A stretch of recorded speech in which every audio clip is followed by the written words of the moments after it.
questions when you're ready. First off, happy belated birthday. Thank You doing anything special? you. Nah, I had to practice. Had Toughness Tuesday. Got me something to eat and called it a day. I hear you. But you did take a pretty big shot last week. How you feeling after that one? So I just look at it like you just charge it to the game. It's all a part of the game. Like you got to take your lick, keep chucking. It was a good hit by bro. Got back up, got back in the game. So you just got to charge it to the game. It's all a part of playing football. People know the risk when they step out on the field. So it's all a part of the game. Did you get in the head, or was it like... Nah, he's just like, I'm looking at the ball. I purposely ran to the sideline so when I caught it, I could just step out of bounds. But Brady was like going field, and like the way I had to come to the ball, bro just kind of like put like his shoulder and his helmet in my rib cage, and so just knocked the wind out of me. Obviously, they try to get you the ball on Saturday when you don't have a catch. Just that, you get personally frustrated, or it's just how the way the game went? It was basically how the game went. You can't always be the hero at every game. Sometimes you got to sit back and let other people do their role. And I just felt like that game, you know, they just wasn't a game that was like meant for me. Like no disrespect to how the plays went and nothing. Just feel like, you know, like that wasn't my game at that point. You know, it was time to let somebody else make plays and do what they had to do. Does sophomore Dominic handle a day like that better than freshman Dominic would have? Absolutely. How so? Cause like coming from the program I came from, you know, East Side, getting the ball probably like every other play, you know, that's just something that like you gotta adjust to. So you just gotta stay headstrong no matter how the game go. You just gotta have a display mentality, and you just gotta take your lick and keep trucking. So. Is that something you kind of instilled with Luther, kind of him coming from the same kind of area and everything like that kind of mentality?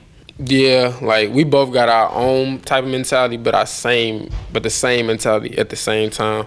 Like I'm more of like a calm storm during the game. He just play angry the whole game. But I told him, like, you know, every game not gonna be your best, every game not gonna be your greatest. You just gotta take it one game at a time, and you know, not try to do nothing too spectacular. Just go out there and just play football, you know. And I feel like he letting the game come to him more and more each game. As you can see, he's starting to get more comfortable out there, you know, with just catching, celebrations, everything. So once we all come together, we start clicking, you know. Crazy. Is that hard for everybody coming out of high school? Because you're like generally the best player on their high school team. They get here, and everybody's good.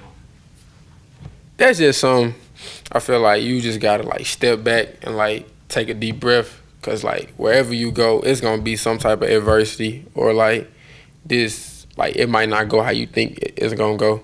So you just gotta take a step back and just be in the moment. Yeah, like we all, like if you don't get frustrated, then like you don't love the game, cause as a receiver, like you want the ball every play. So that's just something that, you know, you just gotta take a step back and look in the mirror, take a deep breath and keep going. In week 9, week 9 versus South Carolina, that was your game last week. It was Luther's game.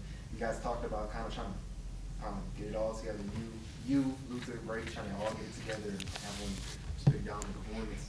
How you guys can get there? So we just always say, the ball come to you, make a play. Whoever we going to, make a play. And whoever got the hot hand, we're going to keep riding the hot hand. So that's just kind of how we look at it as a team.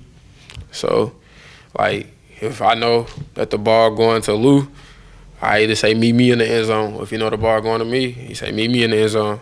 So that's how we do it. We just go out there, have fun, you know. You can't be too tight during the game because you know you ain't going to enjoy it. So, yeah. What lessons did y'all learn from last year's game against Tennessee? Ooh, shit. I had to think about that one. Last year, I had a totally different team. But you know that Tennessee gonna come to play their heart out every game. So even though like what just happened with Georgia, you know, they ain't gonna be in no slump. They got us. So they gonna come out, drop their nuts and play. We gonna come out and drop our nuts and play. And however the game goes, however the game go. So, but we got a big opportunity. You know, they with top 5 team. So We got an opportunity to knock them off, and they got an opportunity to like get their swagger back from the last game. So we all going into this game with a chip on our shoulder. And where my boy at? Javante Spraggins. We play Sprags from Eastside. So it's always good to see the family after the game. But he the opposition going into the game, though. He's already playing a team like Georgia a few weeks ago, the #1 team, and does that kind of help already having that behind you when it comes to confidence as an offense and going against this Tennessee team? I feel like this is me personally. I feel like you should always have confidence no matter what the team is. Like no matter what the logo on the side of a helmet is, like shouldn't determine how you gonna play or how you think you gonna play. Our high school coach Shunk always said the moment you underestimate a team is the moment that you get beat.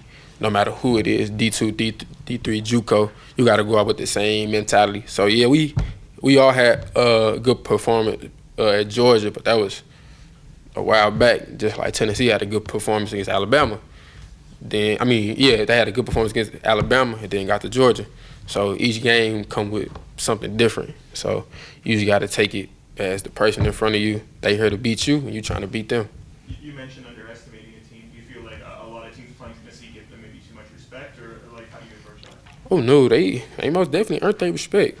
They're a good football team, and we can't take them for granted just because they just lost. Like I said, like they're not gonna be in no slump for too long. So we just gotta wheels up, and we gotta go see them just how they gotta see us. So they most definitely earned their respect though. And then finally, like as an offense, is there any pressure in games that get that high scoring every time you take the field to feel like you have to score? Is that something that you feel, and how do you deal with that as an offense in that situation? I like the high scoring games because like that show who wanted more, and it also just show like that also may show like your defense not bad. It's just like the offense may have a groove going, so it's a high scoring game, a shootout, and it just kind of show who wanted more, like who gonna go make the contested catches, who gonna go get the high balls, dirty work to get the first down. You know, the little things matter. So I feel like that's what's gonna separate each game, and the trenches, that's really what's gonna separate us. But yeah. Did Tennessee recruit you? I can't remember. Yeah, they did. They was like one of like my first couple offers when I didn't know how the recruiting process worked. They was. Was it the old staff though, probably?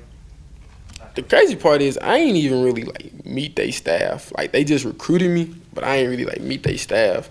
I knew like when like we had went up there for 7-on-7 back in high school. That's when my boy Sprags had committed, and then that's when my boy AJ had committed, but he had like decommitted like 2 days later. So I'm familiar with him, but like not like that. So yeah.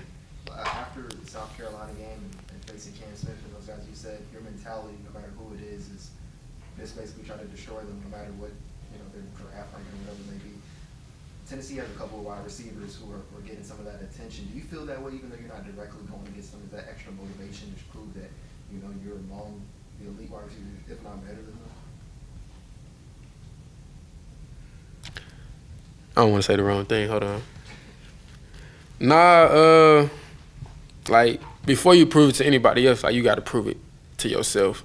So like that kind of go back to like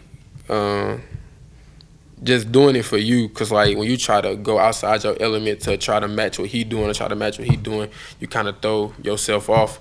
Cause whether it may be true or not, like we not the same wide receivers. Like they big guys. I'm small, fast. They big. I ain't gonna say fast because number 11 fast too.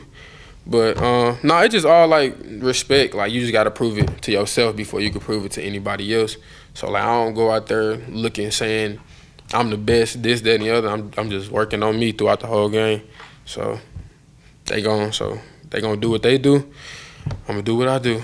But I got confidence in my defense. So. What's in your wristband? This is I am Jalen McKenzie. It's from my little brother had got shot. So that's something I live by. I never take this wristband off no matter what I'm doing, no matter what colors I got on. I also got them tatted on me. Long live J6. I'm gonna get a portrait of him later on. But this is I am Jalen McKenzie, and it's my flyer wristband. So when he had passed away, like we dedicated our whole season to him and this other football player named Flats. I didn't know Flats personally, but like that was still a part of our brotherhood. But Jalen, yeah, he was a good kid. He had put like a lot of smiles on people's face. He was just a great kid to be around. And what happened to him was very, very unfortunate. And it kind of struck the city of East St. Louis very hard. Like, just, yeah. So I wear this no matter where I'm going, what I got on. I done had multiple fans ask for it. Like, can I get your wristbands? I'd be like, nah, these ones sentimental. So, this football thing is way bigger than me. So I do it for my fallen soldiers and my moms and pops back at the crib. So yeah. Anything else?